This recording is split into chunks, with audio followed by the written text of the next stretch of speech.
So I'm reprising a talk that I gave in September at Carnegie Mellon University. There's an academic tradition called the last lecture. Hypothetically, if you knew you were going to die and you had one last lecture, what would you say to your students? Well, for me, there's an elephant in the room. And the elephant in the room is that for me, it wasn't hypothetical. I've been fighting pancreatic cancer. It has now come back after surgery, chemotherapy, and radiation. And the doctors tell me there's nothing more to do and I have months to live. These are my most recent CT scans. The pancreatic cancer has spread to my liver. There are approximately a dozen tumors. I don't like this. I have 3 little kids. Let's be clear. This stinks. But I can't do anything about the fact that I'm going to die. I'm pursuing medical treatments, but I pretty much know how this movie's going to end. And I can't control the cards I'm dealt, just how I play the hands. Now, if I'm not morose enough for you, I'm sorry to disappoint, but I don't choose to be an object of pity. And in fact, although I'm going to die soon, I'm actually physically very strong. In fact, I'm probably physically stronger than most of the people in this audience.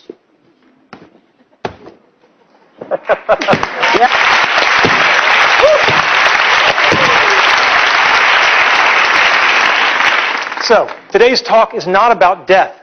It's about life and how to live. Specifically about childhood dreams and about how you can try to achieve them. My childhood dreams, your childhood dreams. As a child, I had an incredibly happy childhood. I went back and rated the photo album, and I couldn't find any places where I wasn't smiling. Right? I just had a great childhood. And I was dreaming, always dreaming. It was an easy time to dream. When you turn on your television set and men are landing on the moon, anything is possible. And we should never lose that spirit. So what were my childhood dreams? Being in the National Football League. This is one of the childhood dreams I didn't achieve. All right? And it's very important to know that if you don't achieve your dreams, you can still get a lot by trying for it. There's an expression I love, experience is what you get when you don't get what you wanted.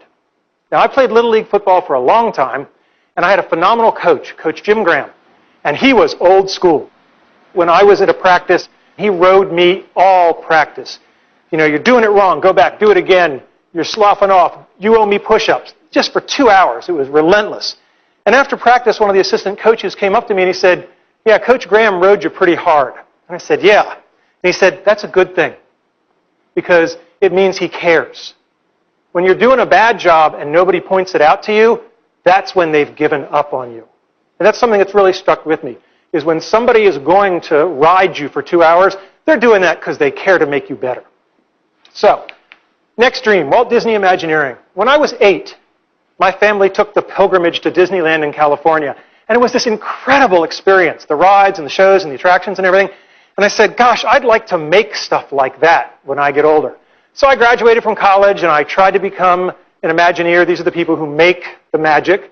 And I got a lovely rejection letter. And then I tried again after graduate school. And I've kept all of these rejection letters over the years. They're very inspirational. But then the darndest thing happened. You know, I worked hard, and I became a junior faculty member, and I specialized in doing certain kinds of research. That's me. And I developed a skill that was valuable to Disney, and I got a chance to go there, and I was part of an Imagineering team, and we worked on something called Aladdin's Magic Carpet Ride. And it was incredibly cool. However, it took me over 15 years to do it, and lots of tries. And what I learned from that is that the brick walls that are in our way are there for a reason. They are not there to keep us out. They are there to give us a way to show how much we want it. If you're going to have childhood dreams, I recommend you have good parents. I lucked out. I have great parents. This is my mother on her 70th birthday. I am the blur in the back. I have just been lapped. This is my father on his 80th birthday.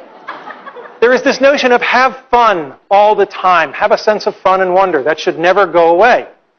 All right? My dad, what an incredible guy. He fought in World War II. He was clearly part of the greatest generation. Sadly, my dad passed away a little over a year ago. And when my mother was going through his things, that was when she discovered that in World War II, he was awarded the Bronze Star for Valor. In 50 years of marriage, it had just never come up. There's a real lesson in humility that I can learn from my father there. Now, my mother. Mothers are people who love you even when you pull their hair. And this was the kind of relationship I had with my mother. And my mother, speaking of humility, was always there to keep me in check. When I was going through graduate school and I was taking really hard examinations, I was home pretty much complaining and whining about how hard these PhD tests were. And she just patted my arm and she said, "We know how you feel.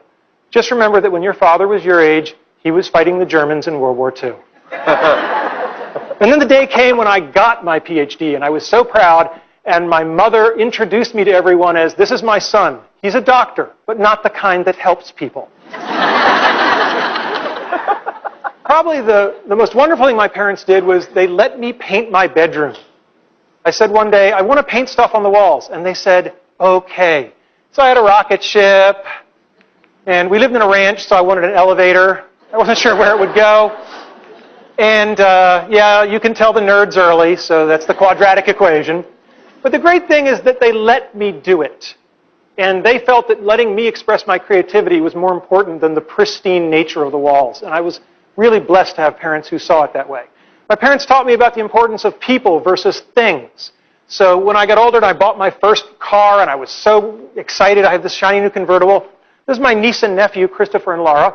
And every month I'd take them for a weekend, so my sister and her husband would get a little break, and we'd go off on adventures. And I'd just shown up with my new car, and my sister's explaining to Chris and Laura, "Now it's Uncle Randy's new car, you can't get it dirty, da-da-da-da-da."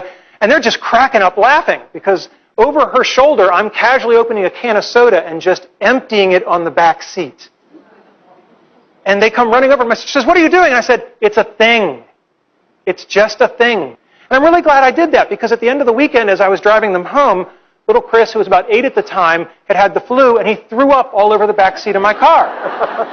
And I don't care how much value you get out of owning a nice, shiny, pristine thing. It's not as good as I felt knowing that I made an 8-year-old boy not feel guilty just because he'd had the flu. Next thing, you better decide early on if you're a Tigger or an Eeyore.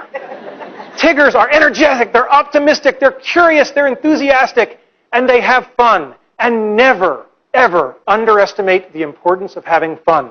I am dying soon, and I am choosing to have fun today, tomorrow, and every other day I have left. If you want to achieve your dreams, you better work and play well with others, and that means you better live with integrity. Simple advice that you'll find hard to follow, just tell the truth. Second thing, when you screw up, apologize. There are a lot of bad apologies in America. A good apology has 3 parts. I'm sorry. It was my fault. How do I make it right? Most people skip that 3rd part. That's how you can tell sincerity. The last thing is that we all have people that we don't like, that have done things we don't like, and what I have found is no one is pure evil. If you wait long enough, they will show you their good side. You can't make them do it in a hurry, but you can be patient. Show gratitude. When I got tenure as a young faculty member, there were about 15 young kids who'd been working in my research lab. I took them all down to Disney World for a week on my nickel. And one of my colleagues said, "This must have cost you an arm and a leg. How could you do it?" And I said, "These kids just worked day and night for years so that I could get the best job in the world for life. How could I not do it?" I mean, gratitude is a very simple thing, and it's a very powerful thing. And lastly, I don't think complaining and whining really solves the problem. This is Jackie Robinson, first black major leaguer, had it in his contract not to complain if people spit on him. All right?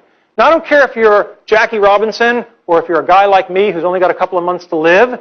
You can choose to take your finite time and energy and effort, and you can spend it complaining, or you can spend it playing the game hard, which is probably going to be more helpful to you in the long run. Now, I told you this is part of the lecture series at Carnegie Mellon University. And it's important for you to know why I gave the talk. Okay? The talk isn't just about how to achieve your childhood dreams. It's much broader than that. It's about how to live your life. Because if you lead your life the right way, the karma will take care of itself. The dreams will come to you. If you live properly, the dreams will come to you. I think it's great that so many people have benefited from this lecture. But the truth of the matter is that I didn't even really give it to the 400 people at Carnegie Mellon who came. I only wrote this lecture for 3 people. And when they're older, they'll watch it. Thank you.